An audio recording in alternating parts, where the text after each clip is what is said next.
보겠습니다. 자, 문제 한 명씩 바로바로 풀게요. 지금 좀 빨리 할게요. 자, 1번 문제부터 가겠습니다. 정전고. 이건 다 2021년도, 2022년도 거만 있습니다.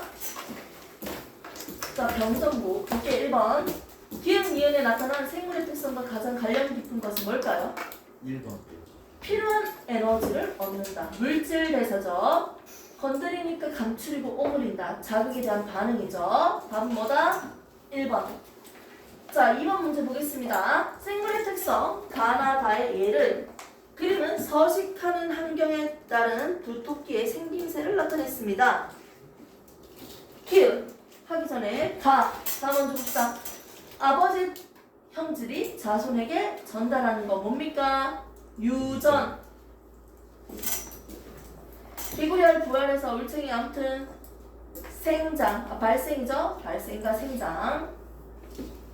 선인장, 물의 손실 최소화시키는 거 뭡니까? 적응과 진화입니다. 그러니까 적응이다, 진화이다 이렇게 하는 것보다는 가나다를 어떻게 적는다? 생식과 유전, 자극과 반응 뭐 이런 것들. 두 번째 거는 발생과 생장 이런 식으로 적어주시면 됩니다. 먼저는 자, 옳은 것을 골라볼게요. 발생은 어다? 나에 해당한다. 발생이 여기 안에 포함되어 있는 거 맞죠? 자, 사람은 더우면 땀을 흘린다. 이거 뭐다? 항상성이죠? 체온 조절하는 것도 있고 얘는 자극에 대한 반응이니까 뭐다? 다에 해당하는 예죠. 그럼 얘는 틀렸네요. 자, 가나다 중 그림과 가장 관련 깊은 건 뭐다? 적응과 진화니까요. 뭡니까? 다입니까? 네. 네, 다죠.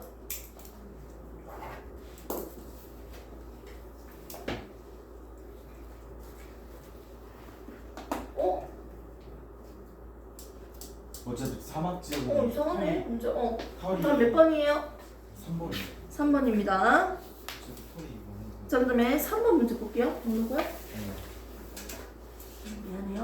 내가 딴 데 집중하고 되니까. 내가 지금 잘못 봤어? 이상한 거 이상하다고 얘기해야 돼? 맞아요. 정진아. 어떻게 되게 진지하게 보니까. 자, 그림은 기납적 방법입니다. 그리고 연연체 탐구 방법입니다.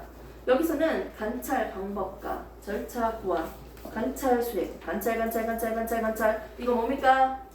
기납적 탐구 방법입니다. 됐습니까? 옳은 것을 있는 대로 골라봅시다. A에서 질문에 대한 감정적인 해답을 내리고 설정한다. 아니죠. 이거는 관찰이니까요. 가설을 세우는 건 아니죠. 이건 연역적인 탐구 방법이죠. 자, 진화론과 세포설은요. 이와 같은 탐구 방법으로 연구되는 사례입니까? 관찰이죠. 실제로 우리가 그걸 실험을 할 수가 없잖아요. 그러니까 니은 맞습니다. 이 방법은 관찰에서 얻은 자료를 종합해가지고 규칙성을 발견하는 기납적입니다. 답은 몇 번? 4번입니다. 자, 그럼 4번 문제 보겠습니다. 가나. 이걸로 아이들이 그림 때문에 헷갈려 하는데요. 그 기획은 안에 있는 거랑 연결되어 있는 핵산을 나타내고 있죠? 핵산. 기획은 핵산입니다.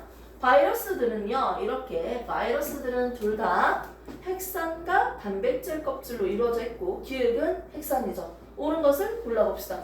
기획은 핵산이니까 틀린 지문이죠. 가는 세균을 숙주로 삼는다. 맞습니까? 바이러스는 살아있는 생명체를 숙주로 삼죠. 담배 모자이크 바이러스는 세균이 아니고 어디예요? 식물이죠. 숙주가. 나라고 했으면 틀린 지문이겠죠? 됐습니까? 그러니까 니은은 맞는 말이고요. 디귿, 가와 나는 모두 유전 물질을 가지고 있죠? 핵산을 가지고 있으니까 답은 4번입니다.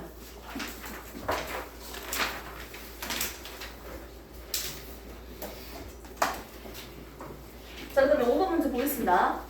어떤 사람이 수행한 탐구 과정의 일부를 나타낸 것입니다. 토끼풀. 이거 읽기 귀찮은데요. 옳은 것을 골라봅시다. 토끼풀이 많은 곳에서 잔디가 잘 자란다는 것을 관찰하였다. 관찰하였다. 억제할 것이라고 생각했다. 중요한 건 뭡니까? 토끼풀이 잔디 씨앗의 발화를 억제할 것. 이거 밑줄. 이거에 대해서 실험을 할 겁니다. 나 단계는 가설을 설정하는 단계죠. 그리고 씨앗, 발화 조건을 갖춘 접시 1번, 2번을 어떻게 지금 실험을 할 건데요. 표를 보시면 됩니다. 1번은요. 토끼풀 들어갔죠. 추출물. 근데 2번은요. 아무것도 안 넣은 겁니다. 인위적으로 넣은 거랑 인위적으로 넣지 않은 걸로 비교할 수 있어야 됩니다. 인위적으로 넣은 건 뭡니까? 1번이죠. 그러면 대조군이에요? 실험군이에요? 실험군이에요. 2번은 대조군입니다. 이렇게 얘기할 수 있는 근거가 뭐예요? 토끼풀이 잔디 씨앗의 발화를 억제할 것이다 라는 조건이니까 모든 풀떼기에 토끼풀이 다 있는 게 아니야. 맞죠? 그러니까 토끼풀을 넣어준 건 인위적으로 한 거니까 실험군입니다. 이렇게 대조 실험을 해서 자신의 주장에 대한 뒷받침하는 근거를 더 타당성을 부여할 수 있습니다. 딱 보니까 아무것도 하지 않았을 때 발화가 더 잘 되고 토끼풀 추출물을 넣었을 때는 발화가 잘 안 되는 결과를 봤습니다. 역시나 가설대로 토끼풀은요 발화를 억제시킨다는 것을 확인할 수 있었네요. 밑에 있는 거 옳은 거 볼게요. 대조 실험을 수행하였다. 맞습니까? 네, 맞습니다. 다는 탐구 수행 단계에 해당한다. 첨가하였다. 이렇게 해서 이렇게 했다. 이거 뭡니까? 탐구 설계가 아니고 수행하고 있는 거 맞죠? 자, 라에서 씨앗의 발화 정도는 통제 변인이다. 발화 정도, 발화가 됐다 안 됐다. 이거는 실험 결과입니다. 이건 종속 변인입니다. 이거 헷갈릴까봐요. 다시 정리하겠습니다. 우리는 두 가지 탐구 방법이 있는데 연역적 탐구 방법에 대해서 봤을 때 첫 번째, 이거 왜 그러지? 문제인식을 하고요. 이 문제인식에 대해서 관련된 가설을 세웁니다. 거짓된 답, 잠정적인 답을 세울 거예요. 설정을 하고요. 그 다음에 탐구를 수행하기 위한 뭐합니까? 탐구 수행을 하기 위해서 설계를 할 거예요. 설계를 먼저 하고 난 뒤에 수행을 합니다. 됐습니까? 이거 나눠서 적는 경우 있죠? 그 다음에 자료들이 나오니까 자료를 어떻게 합니까? 분석하고 해석했겠죠? 수집해서 자료 해석, 분석 다 정리하죠. 도표로도 그리고 그림으로도 그리고 표로도 하고 다 해볼게요. 그 다음 나면 결론 도출합니다. 됐습니까? 이 결론이 정확하고 타당성이 있다. 맞다면 어떻게 합니까? 다른 사람들도 실험을 통해서 계속하니까 세상 사람들이 여러 명이 모두 똑같은 결론이 나온다면 일반화시킬 수 있다고 했죠. 대략적인 것만 크게 적었습니다. 이 상태에서 우리는 실험을 하는 데 있어서 무슨 실험을 합니까? 대조 실험을 합니다. 인위적으로 변화시키지 않은 집단을 대조군, 인위적으로 변화를 시킨 집단을 실험군이라고 보통 얘기를 했고요. 실험을 하는 데 있어서 크게 두 가지로 한번 구분을 해볼게요. 독립변인, 종속변인이라는 용어가 나왔어요. 맞죠? 먼저 독립변인은 내 마음대로 변화시킬 수 있는 요인들이었어. 습도, 온도, 접시, 유통기한 등등 뭐든지. 맞지? 실험에서. 종속변인은 뭐였다? 내가 마음대로 변화시킬 수 없어. 종속되어 있어요. 즉 실험 답이에요. 결과예요. 여기에서는요. 발화가 되었다, 덜 되었다, 발화가 된 비율이 종속변인이야. 실험 결과 90몇 %, 4점 몇 %, 실험 결과 이게 종속변인입니다. 독립변인도 우리가 또 나눠서 볼 수 있잖아요. 뭐가 있었죠? 조작시키는 조작 변인 그리고 통제시키는 통제 변인으로 나눠서 봤어요. 조작 변인은 말 그대로 인위적으로 변화시킨 거지. 두 실험에서 차이점. 여기선 차이점 뭐예요? 토끼, 풀, 추출물 있고 없고죠. 그게 바로 조작 변인입니다. 그럼 나머지는 싹 다 똑같이 만드는 통제 변인. 온도, 습도, 뭐 풀 뜯은 시기 모든 거 다 똑같아야겠지. 됐습니까? 이렇게 해서 통제 변인과 조작 변인을 나눌 수 있습니다. 복습 한 번 더 했고요. 자, 씨앗을 발화 정도는 통제 변인이 아니고 뭡니까? 중속.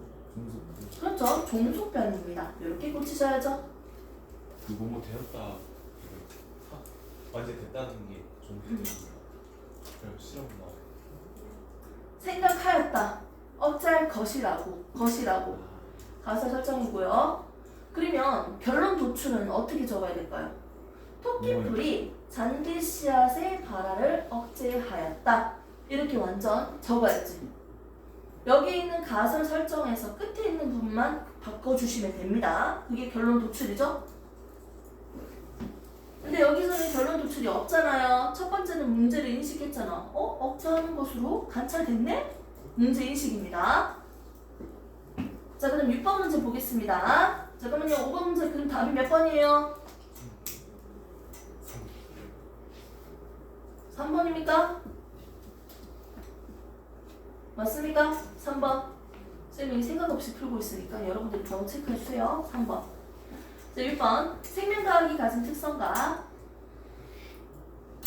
얘는 내가 설명을 좀 안 한 부분이 있는데요. 이 부분은 기본 할게요. 생명과학은요. 사회한테도 영향을 주고요. 사회가 생명과학한테도 영향을 줍니다. 연구할 수 있는 과제를 던져주기도 해요. 사회에서. 서로 영향을 주고받고요. 같이 발전할 수 있는 거예요. 자, 그러면 옳은 것을 한번 골라봅시다. 기억. 생명과학은 생명체의 특성을 탐구하는 통합적 특성의 학문이다. 하나에서 국한되지 않고 여러 학문들이 같이 연구하는 학문입니다. 맞는 말이네요. 생명과학의 성과는요. 삶과 환경을 개선하고 인류 복지 향상에 기여합니다. 당연하죠. 이런 특성을 가지고 우리가 신소재를 만들 수도 있고요. 그래서 생명과학의 특성을 통해서 사회에게 영향을 기여를 합니다. 현대 생명과학의 성과는요.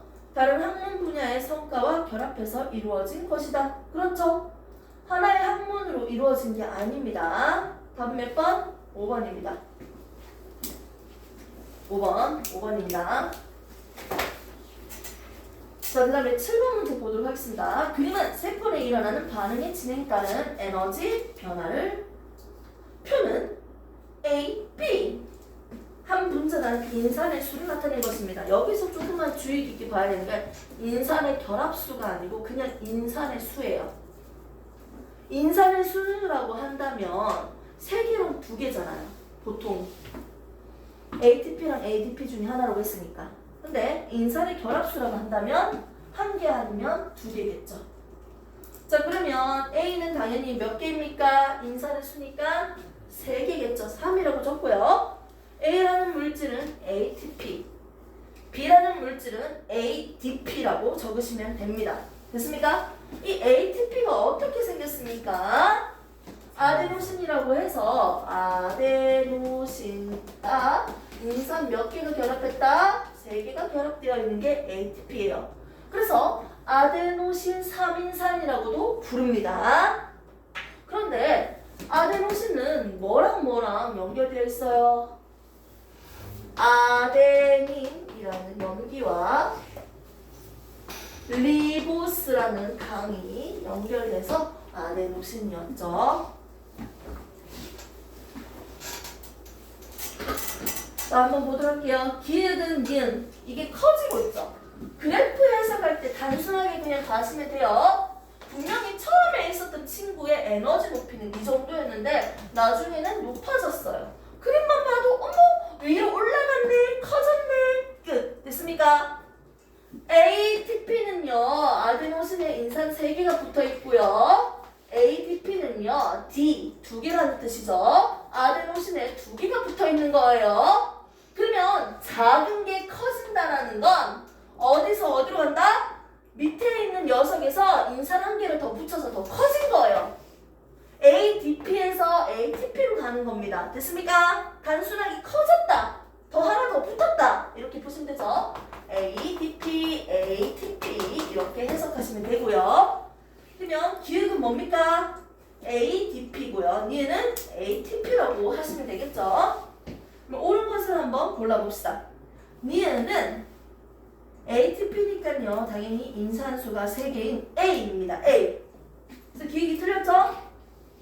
니은. 그림은 이하작용이 아니죠? 이하작용은 작아지는 거고 얘는 커지고 있으니까 무슨 작용이다? 동하작용입니다. 동하작용의 대표적인 예 3가지 한번 얘기해 볼게요. 합성, 합성 무슨 합성? 광합성, 단합성. 또. 단백질 합성, 잠깐만요 뭐라고요? 단백질 합성. 야르. 아 빨리 좀 펴라. 그 다음에요. 그다음에 빨리 뱉어. 술 그거. 술 건져. 술 반대요. 그 이거지. 뭐예요? 뭐요? 그래서 요소 합성이죠. 간에서 이산화탄소랑 어떻게 암모니아가 서로 합성하면서 요소로 전환되죠? 간에서 글리코겐. 맞습니까? 이것도 요소 합성되는 것도 하나의 동화작용의 예입니다. 자 보시면요.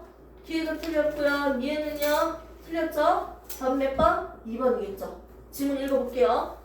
세포호흡에서 방출된 에너지의 일부는 A에 전환된다. 됐습니까? 오케이? 세포호흡 자체가 이하작용이긴 하지만 그때 ATP를 만들잖아요.